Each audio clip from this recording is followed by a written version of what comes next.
ಬೆಳಗಾವಿಯ ಮೃಗಾಲಯದಲ್ಲಿ ಕೃಷ್ಣಮೃಗ ಸಾವು ವಿಚಾರವಾಗಿ ಬೀದರ್ನಲ್ಲಿ ಅರಣ್ಯ ಸಚಿವ ಈಶ್ವರ್ ಖಂಡ್ರೆ ಪ್ರತಿಕ್ರಿಯೆ ನೀಡಿದ್ದಾರೆ.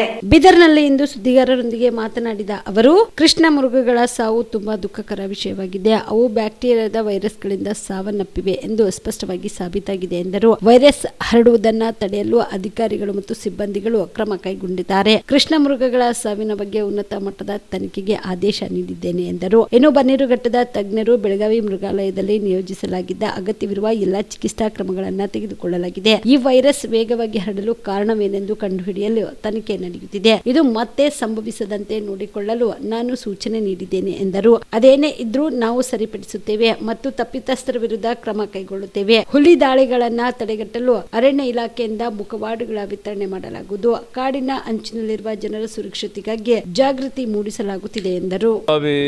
ಮೃಗಾಲಯದಲ್ಲಿ ಕೃಷ್ಣ ಮೃಗಗಳ ಸಾವು ಅತ್ಯಂತ ದುಃಖಕರವಾದಂಥ ಒಂದು ಸಂಗತಿಯಾಗಿದೆ. ಇದು ಬ್ಯಾಕ್ಟೀರಿಯಲ್ ವೈರಸ್ನಿಂದ ರೋಗದಿಂದ ಈ ಸಾವು ಆಗಿದೆ ಅಂತೇಳಿ ಹೇಳಿ ಇವತ್ತು ಮೇಲ್ನೋಟಕ್ಕೆ ಸಾಬೀತಾಗಿದೆ. ನಮ್ಮ ಅಧಿಕಾರಿಗಳು ಮತ್ತು ಪಶು ವೈದ್ಯರು ಈ ಒಂದು ಪ್ರಾಣಿಗಳಿಗೆ ಇವತ್ತು ಚಿಕಿತ್ಸೆ ಕೊಡ್ತಾ ಇದ್ದಾರೆ. ಮತ್ತಿದು ಬೇರೆ ಕಡೆ ಹರಡಬಾರ್ದು ಅನ್ನುವಂಥ ರೀತಿಯಲ್ಲಿ ಇವತ್ತು ಬೇರೆ ಮೃಗಾಲಯದಲ್ಲಿರುವಂಥ ಏನು ಪ್ರಾಣಿಗಳಿದ್ದಾವೆ ಅವಕ್ಕೆ ಇದು ಮತ್ತೆ ಈ ರೋಗ ಹರಡಬಾರ್ದು ಅನ್ನುವಂಥ ರೀತಿಯಲ್ಲಿ ಎಲ್ಲ ಮುಂಜಾಗ್ರತೆ ಕ್ರಮ ತೆಗೆದುಕೊಳ್ತಾ ಇದ್ದಾರೆ. ಹೀಗಾಗಿ ಈ ವಿಷಯದ ಬಗ್ಗೆ ಭಾಳ ಉನ್ನತ ಮಟ್ಟದ ಒಂದು ತನಿಖೆಗೆ ಆದೇಶ ಮಾಡಿದ್ದೇನೆ. ಮತ್ತು ನಮ್ಮ ಬನ್ನೇರುಘಟ್ಟ ಉದ್ಯಾನವನದಿಂದ ತಜ್ಞರಿಗೆ ಅಲ್ಲಿಗೆ ಕಳಿಸಿದ್ದೇವೆ. ಅವರು ಅಲ್ಲೇ ಮುಕ್ಕಾಂ ಹೂಡಿದ್ದಾರೆ. ಸುನಿಲ್ ಅನ್ನುವಂಥ ನಮ್ಮ ಏನು ಝೂ ಅಥಾರಿಟಿ ಸದಸ್ಯ ಕಾರ್ಯದರ್ಶಿ ಇದ್ದಾರೆ, ಅವರು ಅಲ್ಲೇ ಮುಕ್ಕಾಂ ಹೂಡಿದ್ದಾರೆ.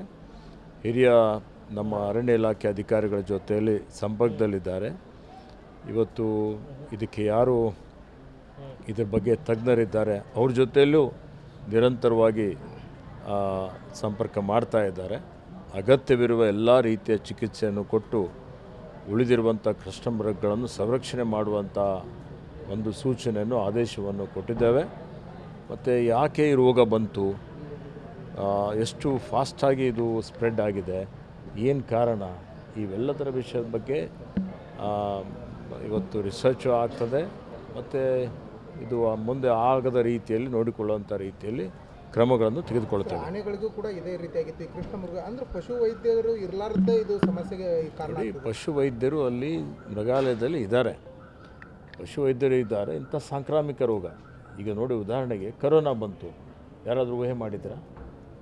ಇಂಥ ಒಂದು ಸಾಂಕ್ರಾಮಿಕ ರೋಗಗಳು ಇವತ್ತಿನ ದಿನಮಾನಗಳಲ್ಲಿ ಕಾಲಕ್ಕೆ ಬರ್ತಾ ಇದ್ದಾವೆ. ಇನ್ನೂ ಹೆಚ್ಚಿನ ಜಾಗರೂಕತೆಯಿಂದ ಇರುವಂಥದ್ದು ಅವಶ್ಯಕತೆ ಇದೆ. ನಮ್ಮ ಇಲಾಖೆ ಅಧಿಕಾರಿಗಳು ಭಾಳ ಇವತ್ತು ಇದನ್ನು ಗಂಭೀರತೆಯನ್ನು ಪರಿಗಣಿಸಿದ್ದೇವೆ. ಮತ್ತು ಇದಕ್ಕೆ ಸೂಕ್ತವಾದಂಥ ಚಿಕಿತ್ಸೆ ಕೊಡುವಂಥ ರೀತಿಯಲ್ಲಿ ಎಲ್ಲ ರೀತಿಯ ಕ್ರಮಗಳನ್ನು ತೆಗೆದುಕೊಳ್ತಾ ಇದ್ದೇವೆ. ಎಲ್ಲಾದರೂ ಇದು ನ್ಯೂನತೆಗಳಿದ್ದರೆ ಸರಿಪಡಿಸಲಿಕ್ಕೆ ಮುಂದೆ ನಾವು ಕಠಿಣವಾದಂಥ ಕ್ರಮ ತಗೊಳ್ತೀವಿ. ಸರ್, ಹುಲಿ ಸಂಬಂಧಪಟ್ಟಂಗೆ ಮಾಸ್ಕ್ ಒಂದು ಹೊಸ ಇದನ್ನು ಮಾಡಿದ್ರಿ ಸರ್ ಇಲಾಖೆಯಿಂದ. ಹುಲಿ ದಾಳಿ ಜಾಸ್ತಿ ಆಗಿದ್ದಂಥ ಒಂದು ಸಂದರ್ಭದಲ್ಲಿ ಮಾಸ್ಕ್ಗಳ ವಿತರಣೆ ಮಾಡ್ತಾ ಇದ್ದೀವಿ.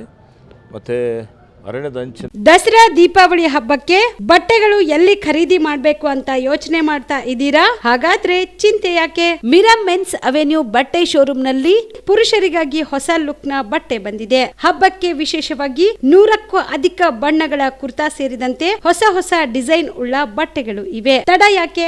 ಬಟ್ಟೆ ಖರೀದಿಗೆ ಹಿಂದೆ ಬನ್ನಿ. ನಿಮ್ಮ ಕಲಬುರಗಿಯ ಮಿರಾ ಮೆನ್ಸ್ ಅವೆನ್ಯೂಗೆ. ನಿಮ್ಮ ಮನೆಯಲ್ಲಿ ಮದುವೆ ಇದೆಯಾ? ಮದುಮಗ ಸೇರಿದಂತೆ ಸಂಬಂಧಿಕರಿಗೆ, ಸ್ನೇಹಿತರಿಗೆ ಬಟ್ಟೆ ಖರೀದಿ ಮಾಡೋದಿದೆಯಾ? 10 ಅಂಗಡಿಗೆ ಹೋಗಿ ಬಟ್ಟೆ ಹುಡುಕುವ ಬದಲು ಎಲ್ಲಾ ರೀತಿಯ ಹಬ್ಬಗಳ, ಮದುವೆ, ಶುಭ ಸಮಾರಂಭ ಸೇರಿದಂತೆ ಎಲ್ಲಾ ರೀತಿಯ ಬಟ್ಟೆಗಳು ಇದೀಗ ಒಂದೇ ಸೂರಿನಡಿಯಲ್ಲಿ ಕಲ್ಪಿಸಿದ್ದಾರೆ. ಹಾಗಾದ್ರೆ ಚಿಂತೆ ಬಿಡಿ. ನಿಮ್ಮ ಕಲಬುರಗಿಯಲ್ಲಿ ಮಿರಾ ಮೆನ್ಸ್ ಅವೆನ್ಯೂ ಪುರುಷರ ಬಟ್ಟೆಗಳಿರುವ ಬೃಹತ್ ಶೋರೂಮ್ ಪ್ರಾರಂಭಿಸಿದ್ದಾರೆ. ಇಲ್ಲಿ Manyavar, Blackberry, Jack and Jones, Rare Rabbit, Spykar, Indian Terrain Arrow, Mufti, US Polo ಸೇರಿದಂತೆ ಎಲ್ಲಾ ರೀತಿಯ ಬ್ರಾಂಡೆಡ್ ಬಟ್ಟೆಗಳು ಇಲ್ಲಿ ಲಭ್ಯ. ಇನ್ನೊಂದು ವಿಶೇಷ ಏನೆಂದ್ರೆ ಮದುಮಗನಿಗೆ ಹಾಗೂ ಸಂಬಂಧಿಕರಿಗೆ ಮದುವೆಗೆ ಬೇಕಾದ ಎಲ್ಲಾ ರೀತಿಯ ಬಟ್ಟೆ, ಸೂಟ್, ಶೇರ್ವಾನಿ, ಜೋಧ್ಪುರಿ, ಬ್ಲೇಸರ್, ಪೇಟಾ, ಶೂಸ್ ಸೇರಿದಂತೆ ಎಲ್ಲಾ ರೀತಿಯ ವಸ್ತುಗಳು ಇಲ್ಲಿ ರಿಯಾಯಿತಿ ದರದಲ್ಲಿ ಲಭ್ಯ. ಮತ್ತ್ಯಾಕೆ ತಡ, ಹಿಂದೆ ಭೇಟಿ ನೀಡಿ. ಕಲ್ಯಾಣ ಕರ್ನಾಟಕದ ಬೃಹತ್ ಬಟ್ಟೆ showroom, Meera men's avenue, Lahoti petrol bunk ಮುಂಭಾಗ, ತಿಮ್ಮಾಪುರಿಗೆ ಹೋಗುವ ರಸ್ತೆ, ಕಲಬುರಗಿ. ಹೆಚ್ಚಿನ ಮಾಹಿತಿಗಾಗಿ ಸಂಪರ್ಕಿಸಿ 9916745499.